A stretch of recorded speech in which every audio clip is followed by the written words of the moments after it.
Olá, meus amigos, minhas saudações a todos. Este é o nosso vídeo de número 3 a respeito da Lei dos Crimes Ambientais e nele eu trato de questões procedimentais destacadas, é assim que eu denomino. Matérias dos artigos 19, 25, 26, 27 e 28 da Lei 9.605. Sempre lembro a todos, que junto com o vídeo, eu posto também uma sinopse por escrito daquilo que é tratado aqui, uma espécie de roteiro, que pode ser acessada para o devido acompanhamento do vídeo, através do link que aparece na parte descritiva logo abaixo. Das questões procedimentais destacadas, eu falo primeiramente da perícia de constatação de dano ambiental prevista no artigo 19 da Lei 9.605.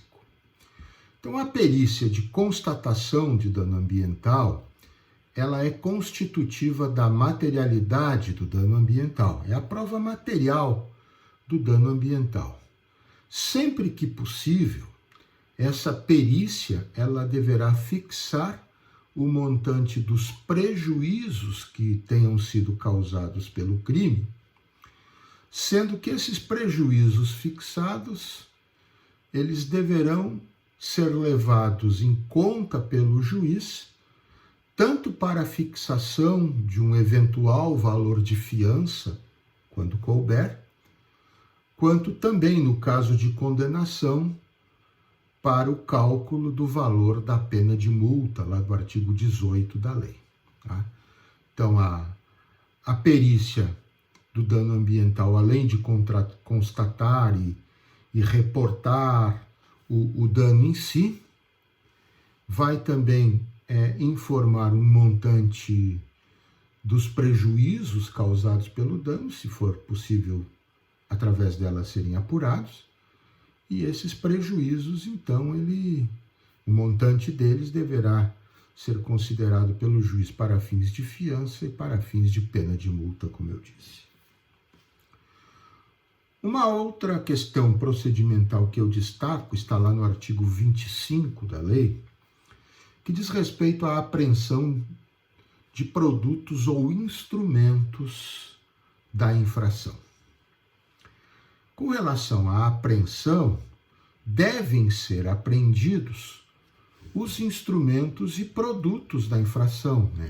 Instrumentos, nós sabemos que são aqueles bens, objetos, utensílios, ferramentas, maquinários, enfim, utilizados para o cometimento da infração. E os produtos são aqueles bens, valores e tudo mais que de alguma forma tenham sido auferidos, obtidos através da infração, como forma de ganho ou de lucro que dela tenha advindo.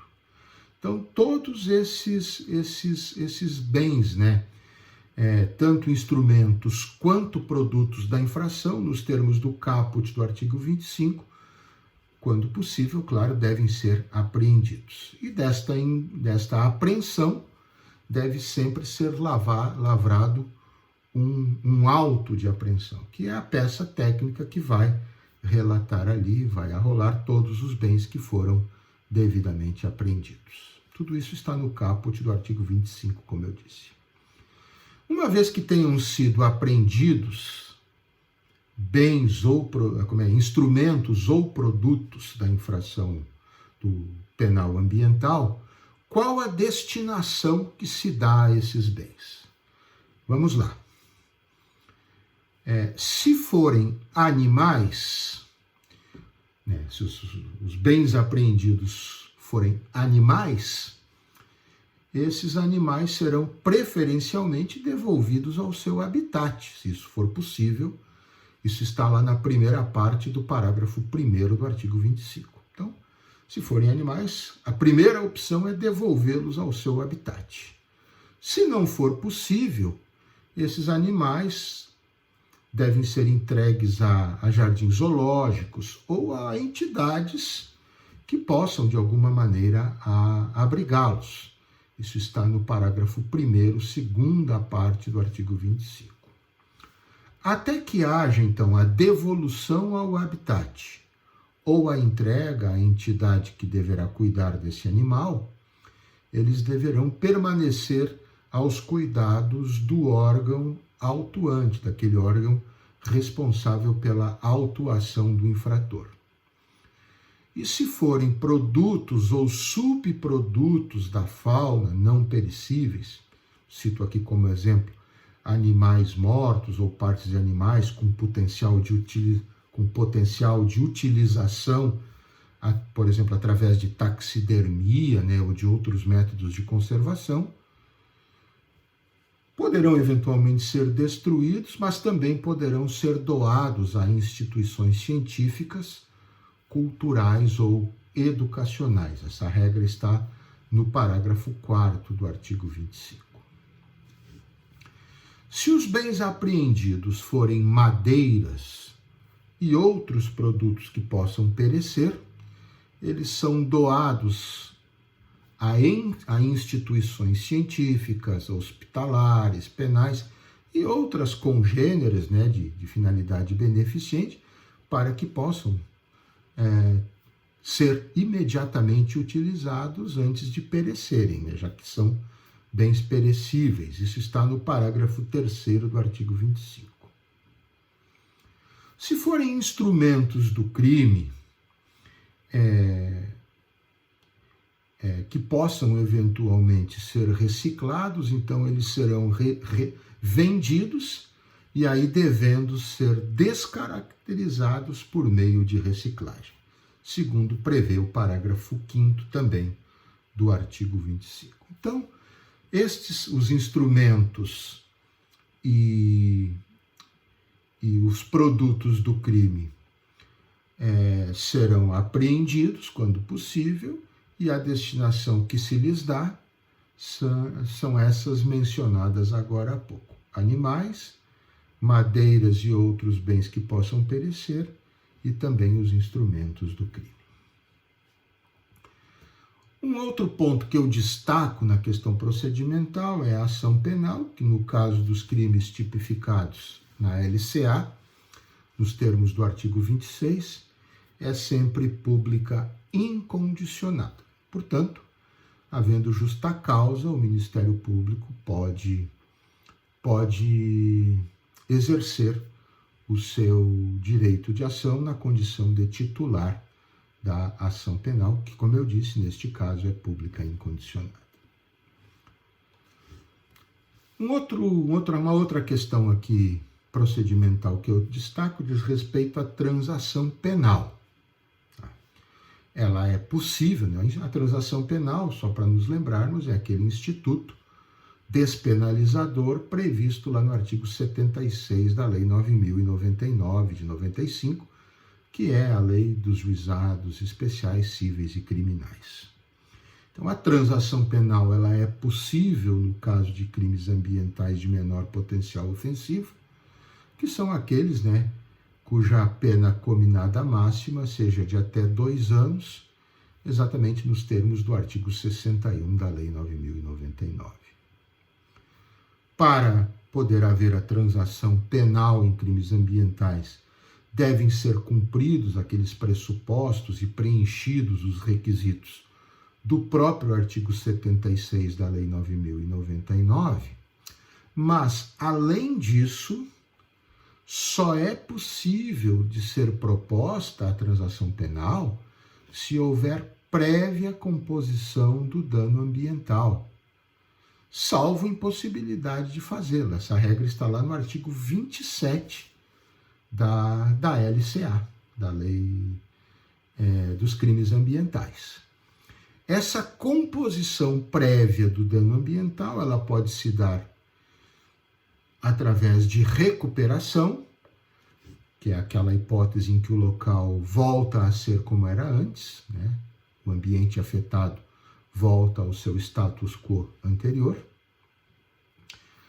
Não sendo possível recuperação, que é sempre preferente, pode ser através de reabilitação, essa composição, A reabilitação se dá quando o local é refeito para uma outra forma de destinação socialmente útil, e não sendo possível nem recuperação nem reabilitação, que seja então através de compensação. Compensação ocorre quando o dano irrecuperável ou irreabilitável é compensado com uma outra medida socialmente útil, ou ainda mediante compensação financeira, é o que a gente chama de medida compensatória. Então, para haver transação penal, é preciso que, antes de tudo, se faça a composição do dano ambiental por recuperação, por reabilitação ou por compensação, conforme seja possível. Essa composição prévia do dano ambiental é uma condição, é um requisito adicional, além daqueles já normais do artigo 76 da Lei 9.099. Esse requisito adicional, como eu disse, é previsto no artigo 27 da Lei dos Crimes Ambientais, da Lei 9.605. Falo agora, por fim, do Instituto da Suspensão Condicional do Processo. Aquele instituto lá do artigo 89 da Lei 9.099, que também é aplicável no caso dos crimes ambientais, mas com algumas alterações mencionadas no artigo 28 da LCA. Quais são essas alterações? Primeiro, a extinção da punibilidade através da suspensão condicional do processo somente pode ocorrer depois de comprovada por laudo a reparação do dano ambiental, salvo impossibilidade de fazê-lo. Isso está no inciso 1 do artigo 28 da LCA. Então, primeiro, antes de extinguir a punibilidade, tem que se comprovar a reparação do dano ambiental causado pelo crime ambiental. Além disso, se o laudo demonstrar que a recuperação foi apenas parcial, o prazo da suspensão condicional do processo será prorrogado até o período máximo do artigo 89 da Lei 9.099, que é de 4 anos, acrescido de mais um ano, portanto, totalizando uma prorrogação para alcançar um período de suspensão de até 5 anos. Isso segundo o inciso 2 do artigo 28. Enquanto durar a suspensão, com ou sem prorrogação, mas enquanto durar a suspensão, fica também suspenso o curso do prazo prescricional. Isso está na parte final do inciso 2. Se houver prorrogação, aquelas condições lá do inciso 2, 3 e 4 do parágrafo 1º, lá do artigo 89 da Lei 9.099, não se aplicam. Então, na verdade, vai a prorrogação ocorrer mesmo para que, naquele período, o agente recupere ou complemente a recuperação do dano ambiental produzido pelo crime que praticou. Essa inaplicabilidade, né, daquelas outras condições lá do artigo 89 da 9.099, ela está prevista aqui no inciso 3 do artigo 28 da Lei dos Crimes Ambientais. Ao final da prorrogação, deve sempre se proceder a um novo exame e desse exame se extrair um novo laudo. Sendo que o inciso 4 do artigo 28 diz que pode haver nova prorrogação se naquela primeira havida não se atingiu o período máximo prorrogável, quer dizer, se não se totalizou aqueles 5 anos com a primeira prorrogação, se não se totalizou aqueles 5 anos possíveis de suspensão condicional da pena, do processo, relativo aos crimes ambientais. E lá pela regra do inciso 5 do artigo 28, esgotado o prazo máximo de prorrogação, a extinção da punibilidade será declarada, a extinção da punibilidade com base na suspensão condicional do processo, será declarada ao final, porém, desde que comprovadas, através de um novo laudo, as providências para a reparação do dano ambiental.